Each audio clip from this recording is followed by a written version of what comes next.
Bismillahirrahmanirrahim.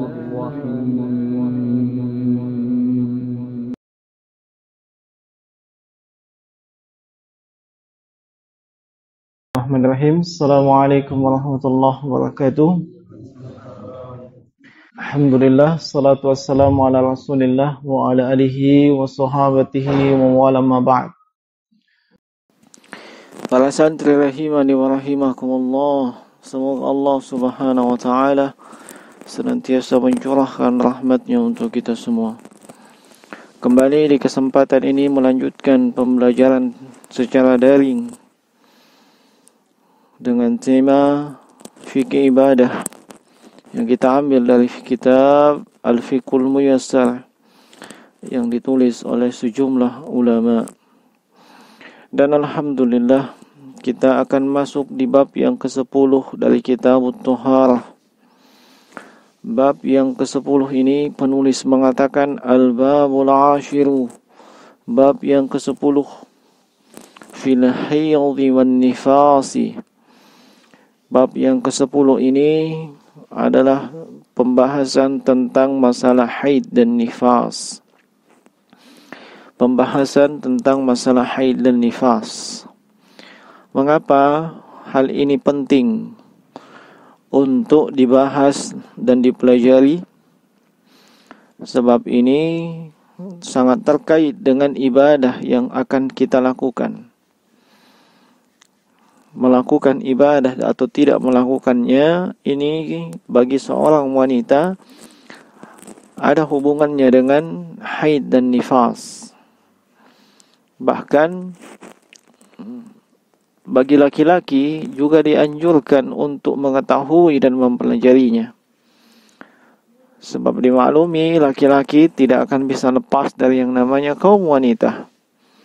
Ada ibunya yang wanita, ada saudarinya yang wanita, mungkin ada putrinya, nanti mungkin ada cucunya yang wanita, ya.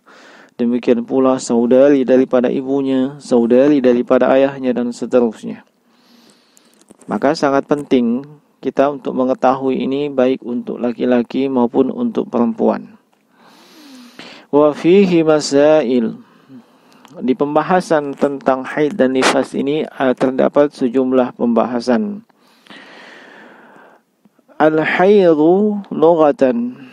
Yang pertama adalah tentang definisi haid.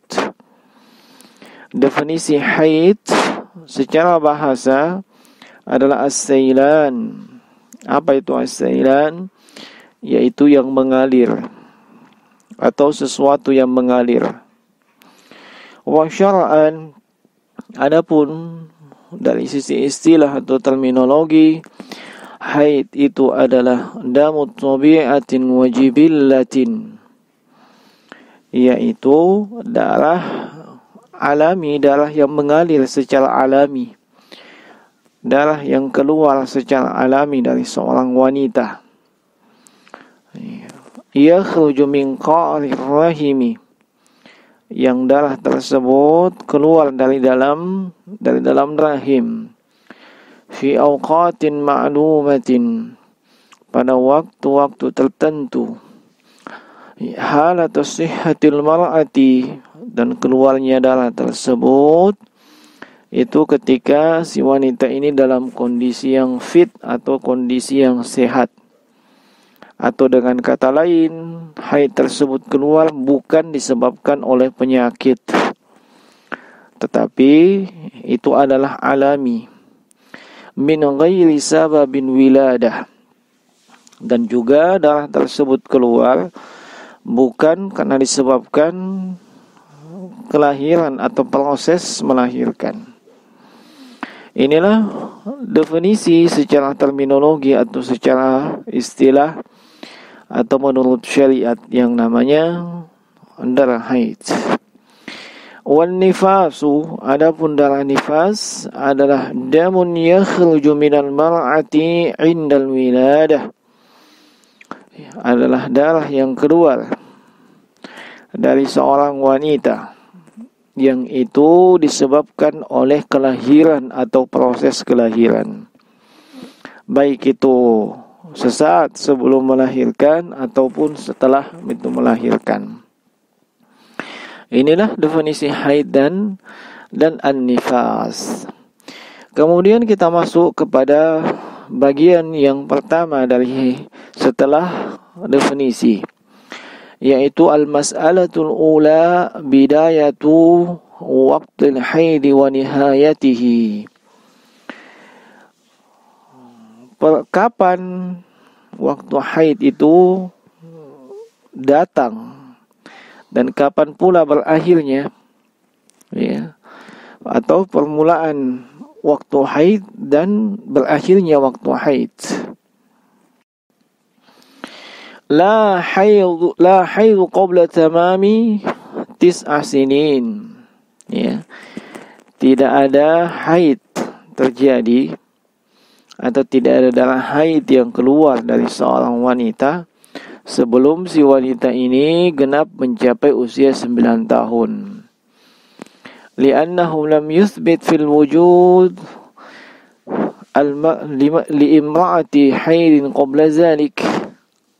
Ya, sebab tidak ada riwayat yang sahih tentang terjadinya atau adanya haid keluar dari seorang wanita sebelum berusia 9 tahun.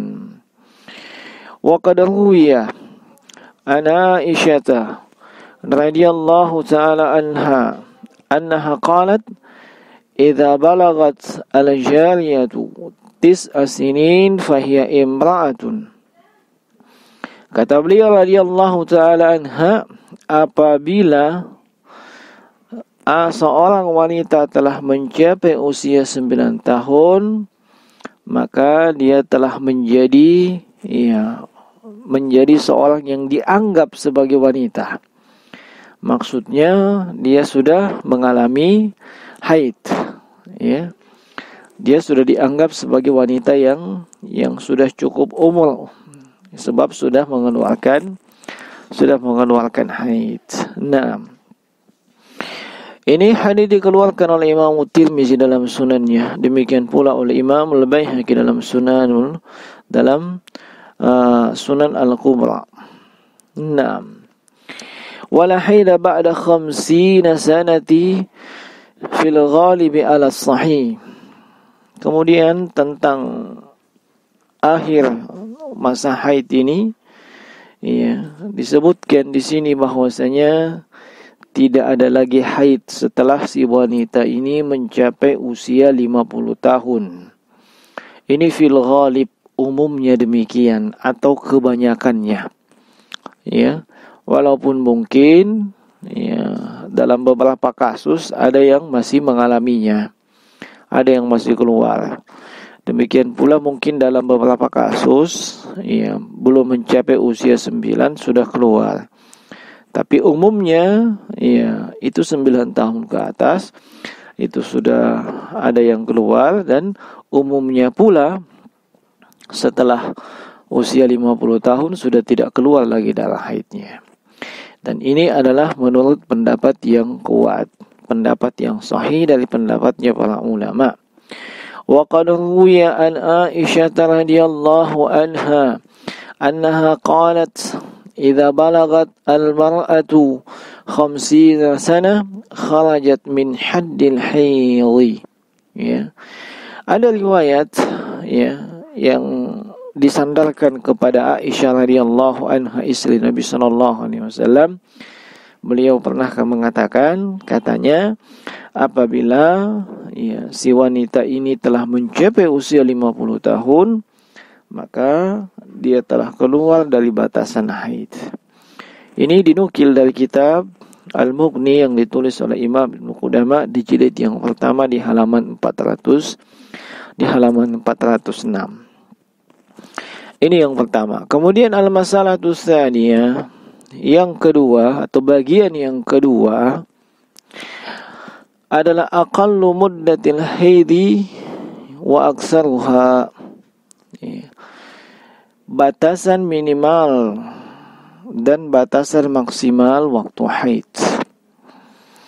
As-sahihu, yang yang sahih, yang benar, atau menurut pendapat yang lebih kuat, yang lebih sahih, annahu la hadda li aqallihi wa la li aktsarihi wa innama yurja'u fihi ila al-'adati wal urfi.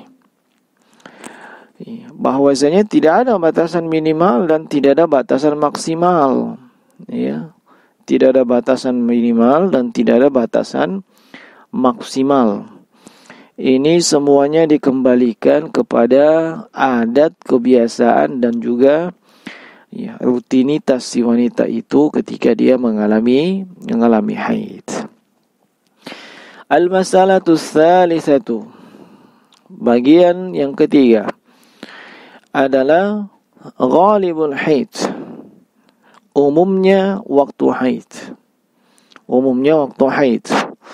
Wa ghalibuhu sitta au sab'a. Umumnya wanita itu mengalami haid, ya, itu 6 atau 7 hari. Ini keumuman, kebiasaan umum. Ya. Kalau yang tadi itu batasan minimalnya dan batasan maksimalnya. Ya. Kalau yang umum itu 6 atau 7 hari. Ya. Bisa lebih dari itu, bisa kurang dari itu. Ya. Liqaulihi sallallahu alaihi wasallam, hal ini berdasarkan ya, sabda Nabi sallallahu alaihi wasallam kepada ya, Hamnah bintu Jahsh radhiyallahu anha. Kata Nabi sallallahu alaihi wasallam, tahayyadhi fi ilmi Allahi sittata ayyam. Yakni jadikanlah haidmu itu dalam ilmu Allah selama 6 hari. Au sab'ah atau 7 hari. Summa qtasili wa salli 24 yawman. Lalu setelah itu mandilah, ya, dan salatlah selama 24 hari. Au salasa wa 20 yawman atau 23 hari. Ya, ini 24 hari kalau misalnya masa haidnya adalah 6 hari. Dan 23 hari ini kalau masa haidnya adalah 7 hari. Artinya ya, wanita yang mengalami haid selama 6 hari, dia hanya sholat dalam sebulan. Kalau jumlah bulannya adalah 30, ya, kalau haidnya adalah 6 hari, maka tentunya dia hanya sholat 24 hari. Ya, kalau jumlah haidnya adalah 7 hari dan jumlah bulan itu ketika itu jumlah harinya adalah 30, maka ya, dia hanya sholat sebanyak 23 hari. Ya. 6. Sehingga tinggal dilihat saja, ya, tinggal dilihat saja berapa lama masa haidnya. 6. Dan riwayat ini dikeluarkan oleh Imam Abu Daud dan juga Imam Tirmizi di dalam sunan mereka, dan disebutkan oleh Syekh Albani sanadnya adalah hasan sahih. Ya, sanadnya adalah hasan sahih. Kemudian al-mas'alatur rabi'ah, bagian yang keempat, ya. Bagian yang keempat adalah ma yuhramu bil haid wan nifas. Apa-apa yang diharamkan, ya. Apa-apa yang diharamkan bagi wanita yang sedang mengalami haid dan wanita yang sedang mengalami an-nifas. Yuhramu bisababil haid wan nifas umurun. Ya, diharamkan bagi seorang wanita yang mengalami haid atau nifas itu beberapa hal. Al-awwalan, yang pertama adalah al-wat'u, yaitu berhubungan suami istri. Ya, berhubungan suami istri. Al-wat'u fil farj. Nah, berhubungan suami istri. Liqaulihi ta'ala, hal ini berdasarkan firman Allah Subhanahu wa ta'ala di dalam Al-Qur'an ayat 222, ya, fa'tazilun nisaa fil mahid wa la taqrabuhun hatta yatatahharna. Allah Subhanahu wa ta'ala berfirman, maka fa'tazilun nisa, jauhilah istri-istri kalian itu ketika mereka mengalami haid, jangan dekati. ya, sampai mereka suci. Maksudnya jangan dekati, jangan sampai kalian berhubungan suami istri. Faqala Nabi sallallahu alaihi wasallam hina nazalat, ya, ketika ayat ini turun, maka Nabi sallallahu alaihi wasallam pun bersabda, isna'u kulla syai'in illa nikah. Silahkan lakukan apa saja kecuali an-nikah. Ya, an-nikah di sini maksudnya adalah ya, berhubungan suami istri. Nah, artinya ya, segala sesuatu bisa dilakukan oleh si suami istri tersebut kecuali berhubungan badan atau jima. Nah, hadits ini dikeluarkan oleh Imam Muslim di dalam sahihnya. Kemudian yang kedua adalah at-talaq. Ya. Liqaulihi ta'ala fatanniquhunna li'iddatihin. Yang diharamkan ya bagi seorang wanita itu ya ditalak ketika dia mengalami haid. Hal ini berdasarkan firman Allah Subhanahu wa taala dalam surat Talaq ayat pertama, fatalliquhunna li'iddatihinna. Ya, hendaklah kalian mentalak mereka itu pada waktu atau pada masa iddahnya. Pada masa iddahnya ini adalah pada masa ketika mereka suci dari haidnya. Wa qalu sallallahu alaihi wasallam li Umar radhiyallahu ta'ala anhu lamma talaqa ibnu Abdullah imra'atahu fil haid. Demikian pula sabda Nabi sallallahu alaihi wasallam kepada sahabat beliau Umar bin Khattab ketika putranya Umar, itu Abdullah bin Umar, mentalak istrinya pada masa haid. Maka kata Nabi sallallahu alaihi wasallam, murhu falyuraji'aha, perintahkan dia untuk segera merujuknya. Ya, perintahkan dia untuk segera merujuknya. Ini hadis dikeluarkan oleh Imam Al-Bukhari dan Imam Muslim. Ya, jadi diharamkan ya bagi seorang suami itu mentalak istrinya, atau bahasa kita menceraikan istrinya ketika dia mengalami haid. Nah, nanti ketika suci kalau memang hal tersebut akan dilakukan. As-salis, yang ketiga adalah as-salatu. Diharamkan bagi wanita yang haid ataupun wanita yang nifas untuk melakukan salat. Naam, li qaulihi sallallahu alaihi wasallam li Fatimah bintu Abi Jah li Fatimah bintu Abi Hubaysh. Kata beliau sallallahu alaihi wasallam, "Idza aqbalatil haidah fada'i as-shalah." Ya, apabila haid itu telah datang, atau maksudnya apabila darah haid telah keluar, maka fada'i as-shalah, tinggalkanlah ibadah salat. Yakni tidak melakukan ibadah salat bagi wanita yang haid dan nifas. Ini hadis dikeluarkan oleh Imam Al-Bukhari dan Imam Muslim. Kemudian rabi'an yang keempat adalah as-shaum, yaitu wanita haid dan nifas diharamkan untuk berpuasa. Liqaulihi sallallahu alaihi wasallam, ini berdasarkan sabda Nabi sallallahu alaihi wasallam, alaysa ihdakunna idha hadat lam tasum wa lam tusalli? Qulna bala. Kata Nabi sallallahu alaihi wasallam, bukankah salah seorang dari kalian, yakni para wanita, jika mengalami haid tidak puasa dan tidak salat? Maka mereka menjawab, qulna bala, iya benar. Hadits ini dikeluarkan oleh Imam Al-Bukhari. Nah, hanya perbedaannya kalau salat itu tidak diganti, ya, tidak diqadha. Adapun puasa itu tetap diqadha bagi mereka yang sedang berhalangan, ya, seperti halangan haid, ya. Khamisan, yang kelima, at-tawaf. Ya, termasuk yang diharamkan bagi wanita yang sedang mengalami haid adalah melakukan tawaf di Ka'bah. Ya, tawaf apa saja, tawaf ifadah, tawaf qudum, ya, dan yang lainnya.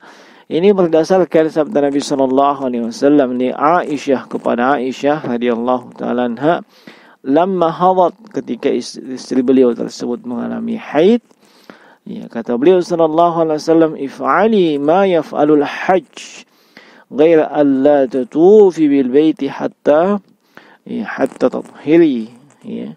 Silahkan lakukan apa saja sebagaimana dilakukan oleh orang yang melakukan ibadah haji, kecuali jangan kamu tawaf sampai kamu suci. Ini suci dari haid. Nah, hadits ini dikeluarkan oleh dikeluarkan oleh Imam Bukhari dan Imam Muslim. Nah, adapun yang keenam dan seterusnya, dan juga pembahasan atau bagian yang kelima, insyaallah kita lanjutkan pada pertemuan atau kesempatan yang berikutnya. Demikian apa yang bisa kita sampaikan di waktu yang singkat ini. Dan jika ada hal-hal yang ingin dipertanyakan, silahkan dipertanyakan di grup santri atau di grup WA santri, ya, Darul Furqan. Demikian, subhanakallah bihamdika asyhadu an la ilaha illa anta astaghfiruka wa atubu ilaik. Assalamualaikum warahmatullahi wabarakatuh.